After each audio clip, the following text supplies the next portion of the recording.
নাথ, নাথ, কিয়ে তুমি এই জগতৰ প্ৰতি, তোমাক এইডোখৰ সকলোৱে পূজা কৰে। তুমি এই কৈলাশ শিখৰত বহি কাক আৰাধনা কৰি আছা? কিয়ে মই এই কৈলাশ শিখৰত বহি কাক আৰাধনা কৰোঁ সময়ত তুমি সকলো গম পাবা পিয়ে। বৰ্তমান মই বৈকুণ্ঠ ধামলৈ যাবৰ বাবে প্ৰস্তুত হৈছোঁ পিয়ে। গতিকে পিয়ে বিষ্ণু মহাপ্ৰভুৱে মোহিনী ৰূপ ধাৰণ কৰোঁতে দেখিবৰ বাবে কি যে অপৰূপ সৌন্দৰ্য হৈছিল, সেই ৰূপ চাবৰ বাবে মোৰ মন ব্যাকুল হৈ আছে পিয়ে। গতিকে বিষ্ণু মহাপ্ৰভুৰ মোহিনী ৰূপ দৰ্শন কৰিবৰ বাবে মই যাম বৈকুণ্ঠলৈ পিয়ে। আপোনাৰ লগতে মোকো বৈকুণ্ঠলৈ লৈ বলক না। তেন্তে ব'লা পিয়ে।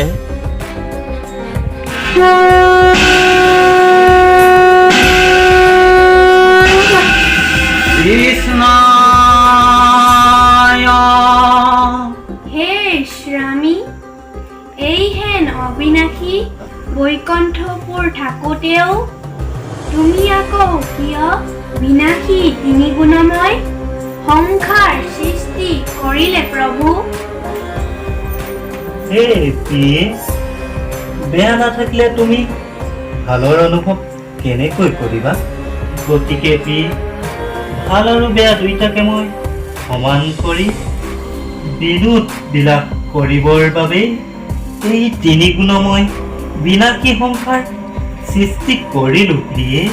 মই এতিয়া ভালকৈ বুজি পালো প্ৰভু।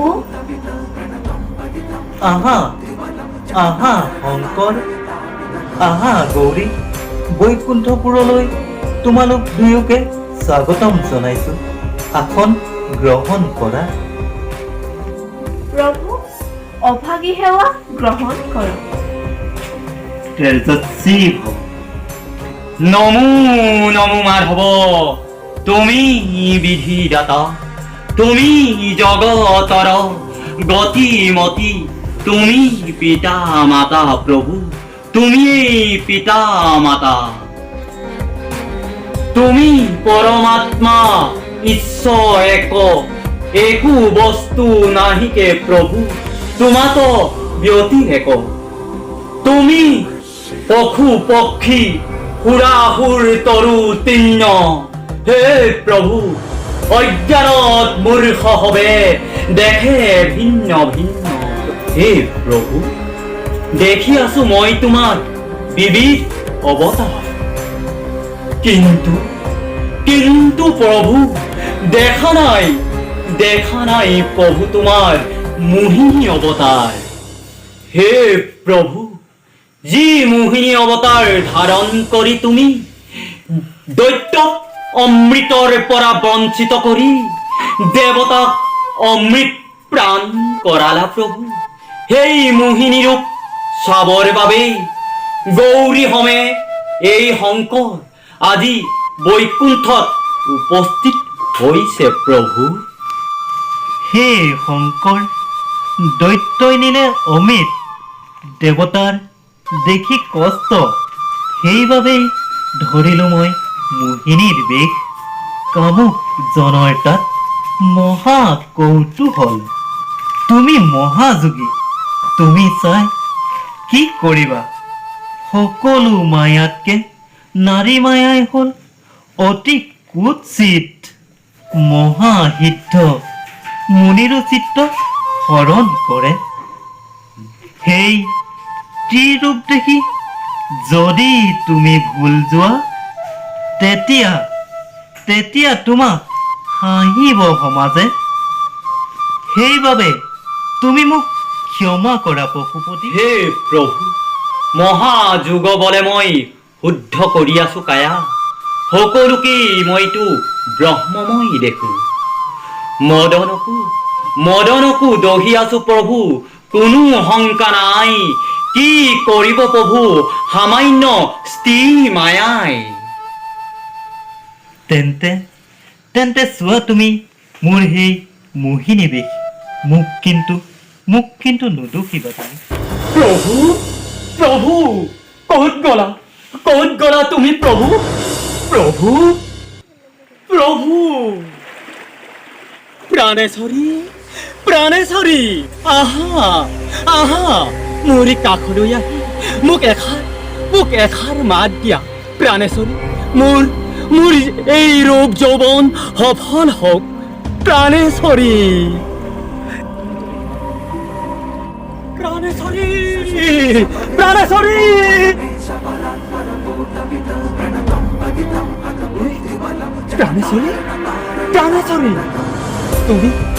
তুমি ক'ত গলা প্ৰাণেশ্বৰী? তোমাৰ অবিহনে মোক মুখ্য প্ৰাপ্তি স্বৰ্গ সুখ মোক একোকে নালাগে প্ৰাণেশ্বৰী।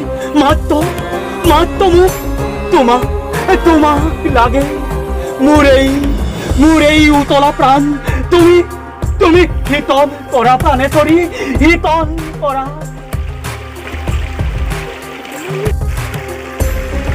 প্ৰাণেশ্বৰী, তুমিয়েই মোৰ যুগ, তুমিয়েই মোৰ ধ্যান, তুমি মোক নকৰা মানিনী মান। হে প্ৰিয়ে,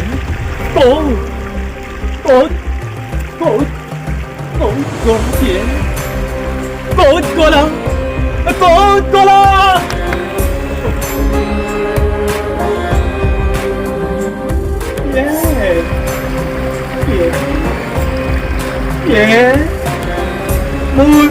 মোৰ প্ৰাণৰ প্ৰিয়ে, আহা প্ৰিয়ে। আজিহে মোৰ ৰূপ যৌৱন সফল হৈছে প্ৰিয়ে, সফল হৈছে প্ৰিয়ে।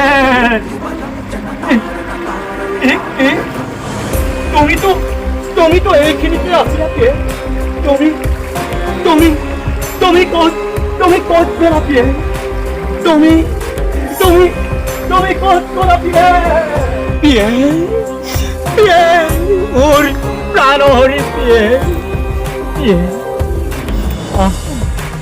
আহা প্ৰিয়ে, মোৰ বদনত তোমাৰ অংকন কৰি মোৰ এই ৰূপ যৌৱন তুমি সফল কৰা প্ৰিয়ে।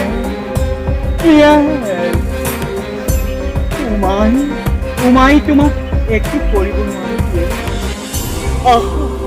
আহা প্ৰিয়ে, ই সুন্দৰী প্ৰিয়ে, দেহা মন হাত পৰি গৈছে প্ৰিয়ে। আজিহে মোৰ শান্তি প্ৰিয়ে,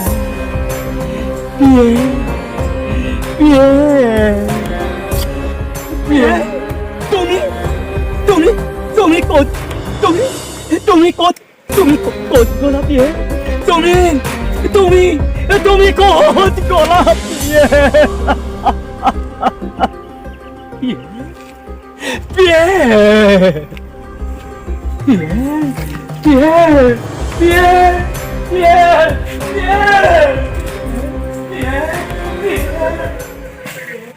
উন্মত্ত পাগল কিনো ভৈলা মহাদেৱ, কেনেকৈনো ইয়াক ঘূৰা সেৱা কৰি থাকে। কাছ মৰ্যদা এৰি কাৰণো বৰজীয়েকক খেদি লৈ গৈছে ঠিক নাই।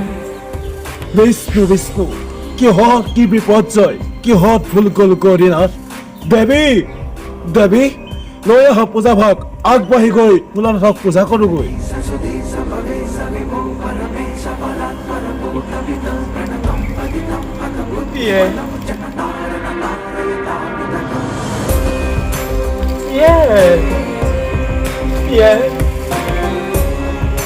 উত্তল যৌৱন মোৰ কামক নিয়ে মোৰ দহতে পান। খন্তেক তুমি অপেক্ষা কৰা প্ৰিয়ে, তুমি আদৰি নাযাবা প্ৰিয়ে।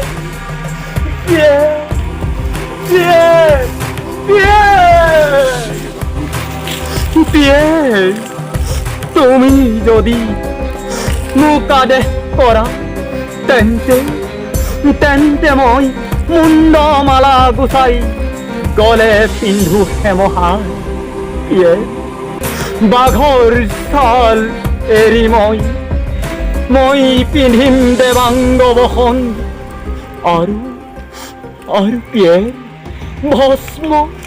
ভস্ম ধূলা গুচাই মই গাতে ঘঁহিলম পিয়েৰ অগৰু চন্দন পিয়েৰ অগৰু চন্দন পিয়েৰ কি যে সুকুমল কি আনন্দ পিয়েৰ স্বৰ্গহু কি আনন্দ পিয়েৰ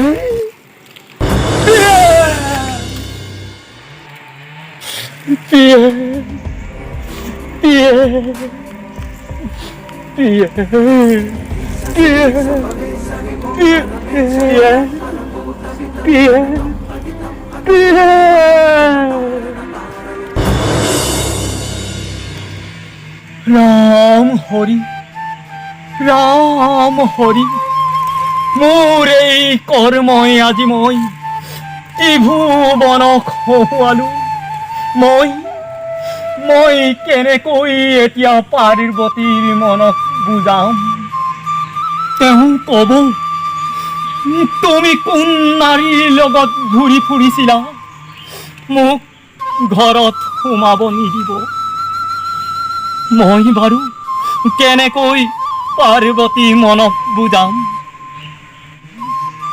হায় প্ৰভু তোমাৰ হাক বচন নুশুনি মই আজি সংসাৰৰ আগত লঘু হলো প্ৰভু তোমাৰ আগতেই মই কন্যাক চাটু বাক্য বুলিলো এক প্ৰকাৰে ভালকৈ চিন্তা কৰি চালে গোটেই ঘটনাটো মোৰ গাতটো কোনো দুখ নাই প্ৰভু যাৰ মায়াৰ পাখত সমস্ত সংসাৰ বদ্ধ হৈ আছে সেই প্ৰভুৰ নাৰী ৰূপ ধৰি মোক মোহিলে আজি কটাক্ষতে স্বজন্ত ব্ৰহ্মাণ্ড কোটি কোটি এগোটা ডিম্বময় ৰুদ্ৰ একগোটি বিষ্ণুৰ আগত মই পৰম অজ্ঞানী জিনিলো মায়াক বুলি কৈ মিছাতেই বুলিলো মই গৰ্ববাণী প্ৰভু মিছাতেই বুলিলো মই গৰ্ববাণী এই অহংকাৰৰ কাৰণেই মই আজি মহাপাপত পতিত হলো প্ৰভু মোৰ পাপ তুমি খণ্ডন কৰা প্ৰভু মোৰ পাপ তুমি খণ্ডন কৰা প্ৰভু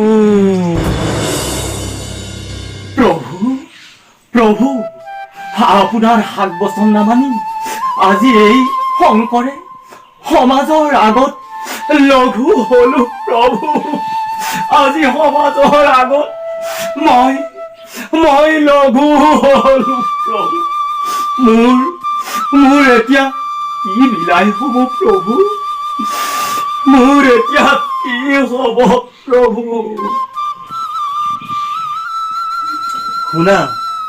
শুনা ভুলপ্ৰাণী তুমি মহাজ্ঞানী দুষ্টৰ ঘোৰ মায়া তুমি তাৰণ কৰিলা শংকৰ তুমি আচল তত্ত্বক উপলব্ধি কৰিলা প্ৰভু তোমাৰ সমান প্ৰিয় এই সংসাৰত মোৰ আৰু কোনো নাই শুনা ভুলপ্ৰাণী তোমাৰ এই বাক্য মানি দেখালো মই তোমাক দুষ্ট স্থিৰ মায়া প্ৰভু ইয়াত তুমি ভেদ নকৰিবা তোমাৰ আমাৰ কিঞ্চিতো ভেদ নাই একেই কায়া প্ৰভু শুনা ভূতনাথ তুষ্ট হৈ তোমাক মই বৰ প্ৰদান কৰিলো আজিৰ পৰা মায়া তোমাৰ অধীন হওক প্ৰভু অতি সন্তোষেৰে বাস কৰা তুমি কৈলাশ ধামত মহাকল্পৱসান হলে তুমি মোৰ শৰীৰতে লীন যাবা প্ৰভু। এতিয়া তেন্তে মই বিদায়হে মাগিলো। প্ৰভু, দাসৰ শতকোটি অপৰাধ মাৰ্জনা কৰিব প্ৰভু। পিয়েৰ, তুমিতো মোক সুধিছিলা এই কৈলাশ শিখৰত বহি আপুনি এই জগতৰ পতি হৈ কাকনো আৰাধনা কৰে? জানা পিয়ে, সেইজনেই জগত স্বামী আজি যিজনৰ মায়াত পৰি আজি এই ভোলানাথৰ এই এনেকুৱা অৱস্থা হ'ল। মই সেইজনকেই আৰাধনা কৰোঁ। জগতৰ সুৰা সুৰে নাগ চিহ্ন দেৱতা সকলোৱেই প্ৰতি জয় শ্ৰীকৃষ্ণ। তুমি প্ৰভু সৰ্বজন দিলা মোক দিব্য জ্ঞান, সাৰ্থক তোমাৰ মই জয়া। কিনো ভাগ্যৱতী আমি, তোমাৰ প্ৰসাদে স্বামী তৰিব দুষ্টৰ ঘোৰ মায়া। জয় শ্ৰীকৃষ্ণ। জয়